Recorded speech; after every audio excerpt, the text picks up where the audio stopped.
হেই super fans, তো আজকে আমি হাজির হয়েছি মার্ভেলের আগাথা অল অ্যালং সিরিজের এপিসোড 8 এর কাহিনী এক্সপ্লেন ভিডিও নিয়ে, যেটা এর সেকেন্ড লাস্ট এপিসোড। তবে এর আগের 5টা এপিসোডের কাহিনী এক্সপ্লেন আগেই হয়ে গেছে, বোঝার সুবিধার জন্য সেগুলো অবশ্যই দেখে নিও। তো আর কথা না বাড়িয়ে চলো শুরু করা যাক। তো এপিসোডের শুরুতেই আমরা দেখি মৃত অ্যালেসকে। তবে আগাথা অ্যালেসের পাওয়ার নিয়ে নেওয়ার ফলে অ্যালেসের শরীরে যেমন অবস্থা হয়েছিল এখন আর তেমন নেই।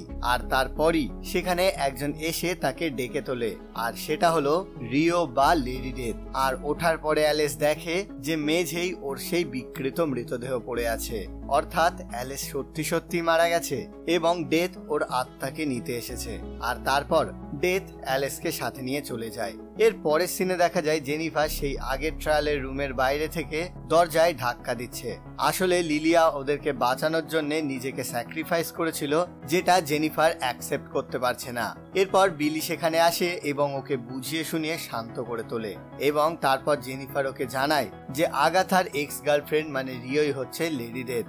এর পরের সিনে উইচেস রোডে আগাথাকে দেখা যায় এবং সে ওখানে একাই আছে আর সে ভীষণ ভয় পেয়ে আছে।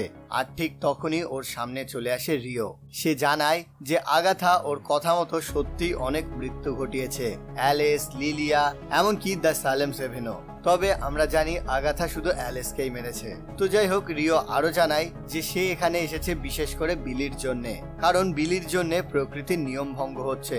আর কেন সেটা হচ্ছে সেটা আমরা জানি, কারণ বিলির আত্মা অন্যের শরীরে বাস করছে। আর তাই রিও বা ডেথ এসেছে বিলির আত্মাকে সাথে নিয়ে গিয়ে প্রকৃতির ভারসাম্য বজায় রাখতে। তবে আগাথা বুঝে যায় যে রিও ইচ্ছা করলেও বিলির আত্মাকে নিয়ে যেতে পারবে না, কারণ বিলির এই শরীরটা মারা গেলেও সে ওর ক্ষমতা বলে আবার অন্য শরীরে প্রবেশ করবে। তাই একমাত্র উপায় হলো বিলি যদি নিজের ইচ্ছায় ডেথের সাথে যেতে চায় তবেই ওকে নিয়ে যেতে পারবে। আর এই কাজটা পারবে একমাত্র আগাথা। সেই জন্যই সে আগাথার হেল্প চায়, বদলে ডেথ আগাথাকে অনেক বছর বাঁচতে দেবে। তারপর ডেথ বা রিও সেখান থেকে চলে যায়। এরপর বিলি আর জেনিফার সেখানে চলে আসে। তারপর ওরা তিনজন আবার চলা শুরু করে দেয়, যাতে ওরা উইচেস রোডের শেষ পর্যন্ত পৌঁছে তাদের ইচ্ছাগুলো পূরণ করে এখান থেকে ফিরতে পারে। কিন্তু একটু গিয়েই ওরা হাঁ হয়ে যায়, কারণ ওরা সেই জায়গায় চলে এসেছে যে জায়গা থেকে ওরা জুতো খুলে উইচেস রোডে চলা শুরু করেছিল। মানে ওরা ঘুরে ফিরে আবার সেই শুরুর জায়গাতেই চলে এসেছে। তবে বোঝাই যাচ্ছে এখনো উইচেস রোডের যাত্রা শেষ হয়নি, কারণ ওরা ওদের পাওয়ার এখনো ফিরে পায়নি। তারপর টিন ভীষণ রাগে ওর জুতো পরে নেয়, আর তখনই ওরা সকলে টেলিপোর্ট হয়ে একটা রুমের মধ্যে চলে আসে। সেখানে ওরা তিনজন স্লিপিং ব্যাগ থেকে জেগে ওঠে। তারপর ওরা দেখে যে মাথার উপর অনেকগুলো আলো জ্বলছে, আর এই লাইটগুলো সাধারণত ব্যবহার করা হয় গাছপালা জন্ম দেবার জন্য, যেখানে এগুলো সূর্যের তাপের মতো কাজ করে। এবং এখানেই যে ওদের শেষ পরীক্ষা সেটা ওরা বুঝতে পারে। এমনকি ওরা এটাও দেখে যে ওদের যা যা জিনিসপত্র শুরুতে কাছে ছিল তা প্রায় সবই ওরা ফিরে পেয়েছে। এরপর ওরা বুঝে যায় যে ওদের এখানে বীজ বপন করে চারা বার করতে হবে, কিন্তু এখানে না আছে মাটি, না আছে জল, তাই কিভাবে এটা সম্ভব হবে সেটা ওরা বুঝতে পারে না। আর এর ফলেই ওদের মধ্যে একটা ঝামেলা বা কথা কাটাকাটি লেগে যায়। আর এই ঝামেলার ফলেই জেনিফার বুঝে যায় যে তাকে কেউ একটা 100 বছর ম্যাজিকের মাধ্যমে বেঁধে রাখার কারণে সে 100 বছর তার উইচ পাওয়ার থেকে বঞ্চিত হয়েছিল, সেটা আর কেউ নয়, সেটা আগাথাই করেছিল। ফলে জেনিফার ভীষণ রাগে আগাথার কাছে যায় এবং ওর মাথা থেকে কিছুটা চুল ছেড়ে নিয়ে একটা পাল্টা জাদু করা শুরু করে আগাথার বাঁধন খোলার জন্য, এবং কিছুক্ষণের মধ্যেই সে সফল হয়ে যায়। ফলে জেনিফার নিজের পাওয়ার ফিরে পেয়ে যায়। কিন্তু এরপরই দেখা যায় জেনিফার হঠাৎ ভ্যানিশ হয়ে গেছে। আগাথা জানায় যে জেনিফারের এখানে আসার উদ্দেশ্য পূরণ হয়ে গেছে, তাই উইচেস রোড ওকে ফেরত পাঠিয়ে দিয়েছে।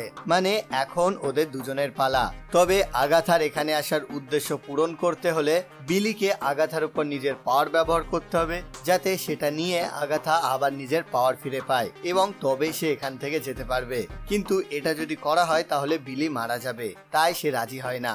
আর তখন আগাথা বলে ঠিক আছে, তাহলে তোমার এখানে আসার উদ্দেশ্যই পূরণ করা হোক, মানে বিলির ভাই টমিকে খুঁজে বের করার কাজ। আর তারপর আগাথার নির্দেশ মতো বিলি সেখানে বসে পড়ে এবং আগাথা ওকে ফোকাস করতে বলে ওর ভাইয়ের আত্মা খোঁজার জন্য।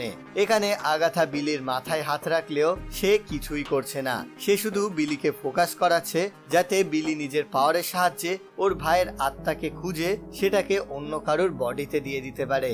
আর তারপর বিলি সত্যি টমির আত্মার জন্য একটা শরীরও খুঁজে পেয়ে যায়, একটা এমন ছেলে যার ফ্যামিলিতে কেউ নেই, আর তার বন্ধুরা তার সাথে প্র্যাঙ্ক করে তাকে জলে ডুবিয়ে দিয়েছে, যার কারণে সে মারা গেছে। আর এরই শরীরের মধ্যে বিলি টমির আত্মাটা দিয়ে দেয়, মানে এখন এমসিইউতে ওয়ান্ডা দ্বিতীয় ছেলে টমিও চলে এসেছে। আর এরই ফলে বিলির এখানে আসার উদ্দেশ্য সফল হয়েছে, যে কারণে উইচেস রোড তাকেও ফেরত পাঠিয়ে দেয়। কিন্তু ওর প্রস্থানে সেখানকার মেঝেটা ফেটে যায় এবং শুধু বাকি থেকে যায় আগাথা। আর সে বুঝে গেছে যে এখন আর তার কোনো ফেরার পথ নেই, তাই সে কাঁদতে শুরু করে দেয়। তারপর আগাথা ওর গলার সেই লকেটটা বার করে, যার মধ্যে একটা চুল ছিল। সেটাকে সরানোর পরই ভেতরে সে একটা বীজ দেখতে পায়। আর তারপর নিজের চোখের জল দিয়ে সেই বীজটা ওখানকার ফেটে যাওয়া মেঝের মাটিতে পুঁতে দেয়। আর দেখতে দেখতে সেখান থেকে একটা গাছ বেরোয় এবং ফুল হয়ে যায়, মানে আগাথাও নিজের পরীক্ষায় পাশ করতে পারে। আর এরই ফলে সেও বাইরে আসতে সক্ষম হয়। কিন্তু বাইরে আসার পর সে দেখে যে চারপাশের আকাশ পুরো সবুজ হয়ে আছে, আর রিও ছাদের উপর বসে ভয়ানক হাসি হাসছে। আসলে সে এসেছে আগাথাকে নিতে, কারণ কথা মতো আগাথা বিলির আত্মাকে ওর কাছে সঁপে দিতে পারেনি, যে কারণে আগাথাকেই মরতে হবে। কিন্তু আগাথা দেখে যে সে এখনো নিজের পাওয়ার ফিরে পায়নি, ফলে রিও ওর উপর নানান ভাবে অ্যাটাক করতে থাকে। আর এখানেই একটা মজার জিনিস দেখা যায়, ওয়েস্টফিল্ড লোকেরাও এইসব দেখতে পায়, কিন্তু ওরা এখন আর ভয় পায় না, কারণ এইসব জিনিস ওদের কাছে কেমন গা সওয়া হয়ে গেছে। তো যাই হোক, আগাথাকে বাঁচাতে তখনই সেখানে চলে আসে বিলি, এবং সে পুরো কমিক বুক অ্যাকুরেট উইকেন্ড ফর্মে চলে আসে। আর তারপর বিলি নিজের পাওয়ারের অর্ধেক আগাথাকে দেয়, যাতে আগাথা রিওর সম্মুখীন হতে পারে, এবং বিলির অর্ধেক পাওয়ার নেওয়ার ফলে আগাথা আবার নিজের পুরনো রূপে চলে আসে। কিন্তু ওরা বুঝে যায় যে ওরা রিওকে কোনো মতেই হারাতে পারবে না। তখন আগাথা চালাকি করে বিলিকে ইমোশনাল অত্যাচার করে বলে যে আর কিছু করার নেই, আমাকেই মরতে হবে। এবং যখনই রিও ওদের সামনে আসে, বিলি তখনই বলে ওঠে ঠিক আছে, আগাথাকে ছেড়ে দাও, তুমি আমাকে নিয়ে যাও। আর আগাথা বিলিকে অবাক করে দিয়ে বলে হ্যাঁ, ওকেই নিয়ে যাও। মানে আগাথা যে শয়তানি থেকে গেছে, এবং সে বিলিকে মরতে দিয়েই ওখান থেকে চলে যাচ্ছিল। ঠিক তখনই বিলি আগাথার মাইন্ডেই বলে ওঠে যে তোমার ছেলে নিকোলাসকেও এইভাবেই মারা গিয়েছিল। আর এটা শুনেই আগাথা নিজের ভুল বুঝতে পারে, এবং তারপরই সে রিওর কাছে আসে আর স্বেচ্ছায় নিজের মৃত্যুটা স্বীকার করে নেয়। আর তারপর রিও আগাথাকে মেরে সেখানে সুন্দর বেগুনি ফুল ফুটিয়ে দেয়। এরপর বিলি ওখান থেকে চলে আসে, কিন্তু বাড়ি ফিরে যখন সে নিজের রুমে ঢোকে তখন সে পুরোপুরি অবাক হয়ে যায়, কারণ সে তার রুমে সেই সকল জিনিসের ছবি বা অ্যাকশন ফিগার দেখতে পায় যা যা তাদের সাথে উইচেস রোডে ঘটেছিল। মানে এক কথায় উইচেস রোডের সম্পূর্ণ ব্যাপারটাই বিলি ওর পাওয়ারের সাহায্যে তৈরি করেছিল। আর এটা সম্পর্কে আমরা পরের এপিসোডে বিস্তারিত জানবো, যেটার এক্সপ্লেন নিয়ে আমি খুব তাড়াতাড়ি হাজির হচ্ছি। তো তারপর বিলি পেছনে কাউকে আসতে দেখে ভীষণ ভয় পেয়ে যায়, আর এখানেই শেষ হয়ে যায় এই এপিসোডটা। তো যাই হোক, এরপর আগাথা অল অ্যালং এর আর একটাই এপিসোড বাকি আছে, যেটার এক্সপ্লেন নিয়ে আমি খুব তাড়াতাড়ি হাজির হচ্ছি। ততক্ষণের জন্য এই ভিডিওটা এই পর্যন্ত। ভিডিওটা কেমন লাগলো কমেন্টে জানাও, যদি ভালো লাগে লাইক করো, বন্ধুদের সাথে শেয়ার করে দাও। আর চ্যানেলে নতুন হলে অথবা মার্ভেল বিষয়ক নতুন নতুন ভিডিওর জন্য চ্যানেলটাকে সাবস্ক্রাইব করে দাও। টাটা।